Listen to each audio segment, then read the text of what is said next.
आज़ादी के जो आंदोलन कर रहे थे तो अंग्रेजों का कुछ सेना उनको पकड़ लिए और जब उनसे नाम पूछा गया तो उन्होंने बताया का नाम कहा आज़ाद।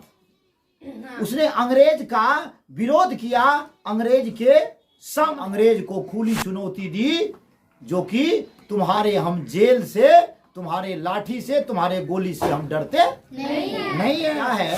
चूंकि भारत उस वक्त गुलाम था और उन्होंने कहा आजाद। कहा बाप का नाम क्या है? उन्होंने कहा स्वाधीनता। कहा घर कहाँ है? जेल खाना। इसीलिए उन्होंने ये बात कहा जो घर मेरा जेल खाना है। भोजपुरी किसका प्रतीक है? सभ्यता का प्रतीक है। मैथिली किसका प्रतीक है? सभ्यता का प्रतीक है। अंगिका क्या है? सभ्यता का प्रतीक है। खर के नाम के बाद उनके नाम में क्या पड़ गया? आजाद। आजाद। उन्होंने अंग्रेज को एक चुनौती दिया था, चंद्रशेखर आजाद ने। उन्होंने चुनौती दी थी कि तुम मुझे कभी भी जिंदा गिरफ्तार नहीं कर, इसलिए नहीं डरते हैं कि हम अपना घर जेल खाना मांगते हैं। जिस जेल पर तुम हिंदुस्तानी को डराते हो, जेल का धौंस दिखा करके, जेल गोली का भय दिखा करके तुम हिंदुस्तानी को डराते हो, ताकि तुम सोचते हो जो हमसे जो आज़ादी मांगेगा या तो उसको कैद खाने में बंद कर देंगे या उसको गोली से भूंज देंगे या फांसी के तख्ते पर चढ़ा देंगे। हम तुम्हारे कोई भी चीज़ से डरने वाले नहीं हैं, हम तुमसे आज़ादी लेकर के रहेंगे। इन्होंने खुली चुनौती दी थी चंद्रशेखर आज़ाद ने। उसी रोज से अम्बेडकर पूरे देश के लिए संविधान लिखा, लेकिन कुछ अगड़ी जाति के लोग होते हैं जो बाबा साहब भीमराव अम्बेडकर के जो जन्मदिन है वो मनाना नहीं चाहते। चंद्रशेखर आजाद ने अंग्रेज को चुनौती दी थी और संजोग देखो, बात बीतते गया, आगे बढ़ते गया और कोई कार से उन्होंने इलाहाबाद गया था और वहां पर एक पार्क में बैठा हुआ था और अंग्रेज को किसी हिंदुस्तानी चुगलखोर, हिंदुस्तान के गद्दार जो हिंदुस्तान के ही थे, उन्होंने अंग्रेज को ये सूचना दिया जो चंद्रशेखर आजाद अमुक पार्क में बैठा हुआ है। हर वक्त वो हथियार रखता था और चारों तरफ से उसको अंग्रेज का सेना सिपाही ने घेर लिया। गोलियां चली, ये भी गोली चलाया, उधर से भी गोलियां चली, लेकिन जब एक गोली बचा तो चंद्रशेखर आजाद को वह बात याद आया जो मैंने अंग्रेज को चैलेंज दिया हूं, जो कभी भी तुम मुझे जिंदा गिरफ्तार नहीं कर सकते। यानी तुम मुझको गोली से भूंज सकते हो लेकिन तुम हमको जिंदा पकड़ नहीं सकते हो।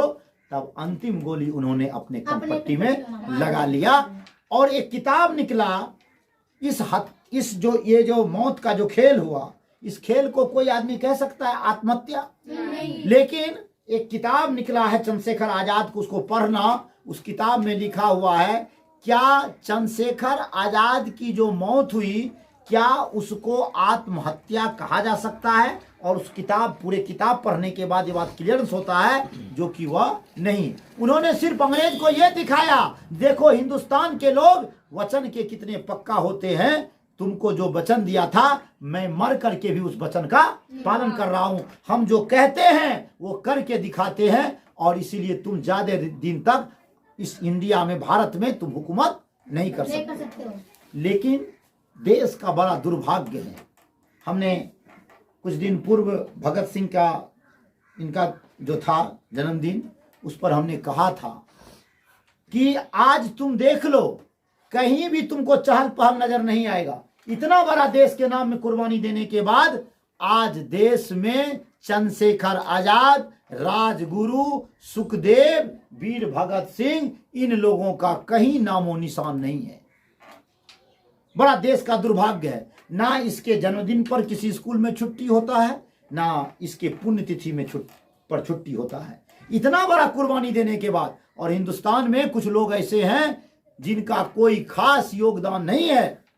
उन लोगों को जो कि जिसमें आज़ादी की लड़ाई में उनका कोई खास योगदान नहीं है लेकिन कोई अहम योगदान नहीं है, उन लोगों के जन्मदिन पर भी छुट्टी होता है और पुण्यतिथि पर भी छुट्टी होता है।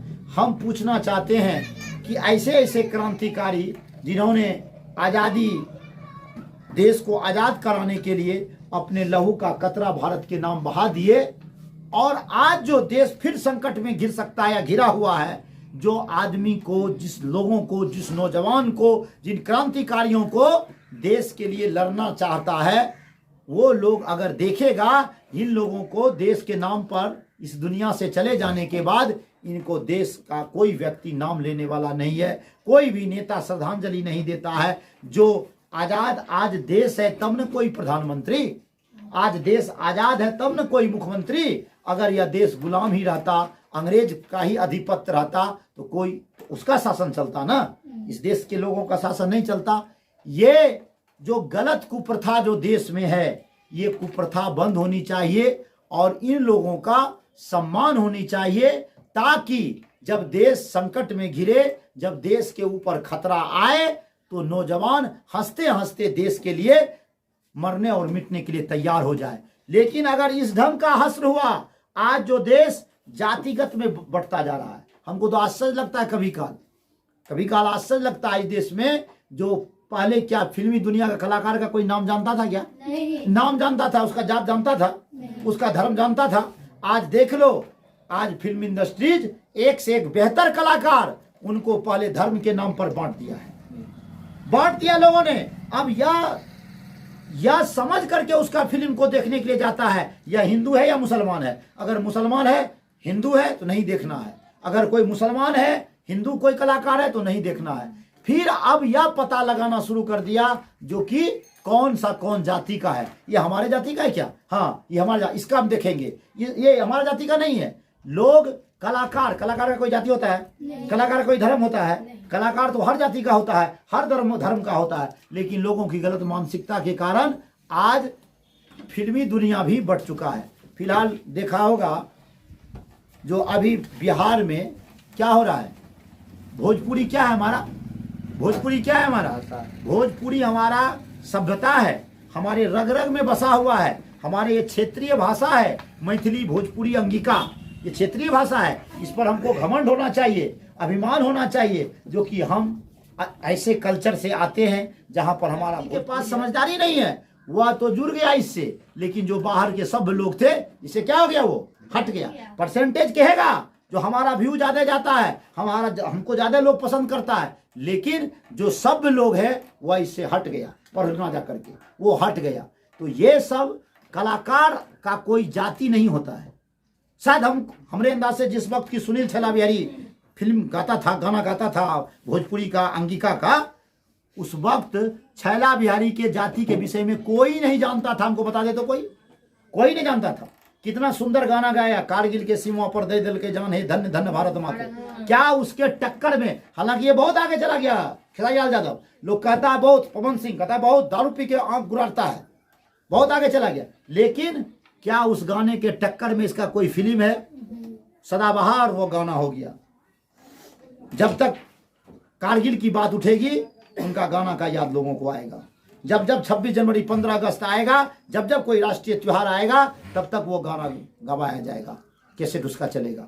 इसीलिए अभी का बहुत विचित्र स्थिति है। मैं कहना ये चाह रहा हूं, जो कि बदलते माहौल में अब जो देश के नाम अपना जो कुर्बानी दिए, जो तमाम भारतवासियों के लिए, ना कोई जाति ना धर्म के लिए, इस मातृभूमि के लिए जिन्होंने अपने प्राणों की आहुति दी, अब कुछ लोग, इस देश के गद्दार लोग, अब उनका जात का पता करता है, जो ये कौन से जाति के हैं। उसको लगता है ये अमुक जाति का है, हमको नहीं लेना देना है इसका, ना हम जन्मदिन मनाएंगे, ना पुण्यतिथि मनाएंगे, ना तो इनके विषय में हमको कुछ कहना है। यही होता है अगली पिछली की लड़ाई, बाबा साहब भीमराव। बताओ, आज देश उसके संविधान पर चलता है ना। हम लाख कुछ कह देंगे, तो अगर गलती करेंगे तो हमको पनिशमेंट मिलेगा ना, कानून देगा ना।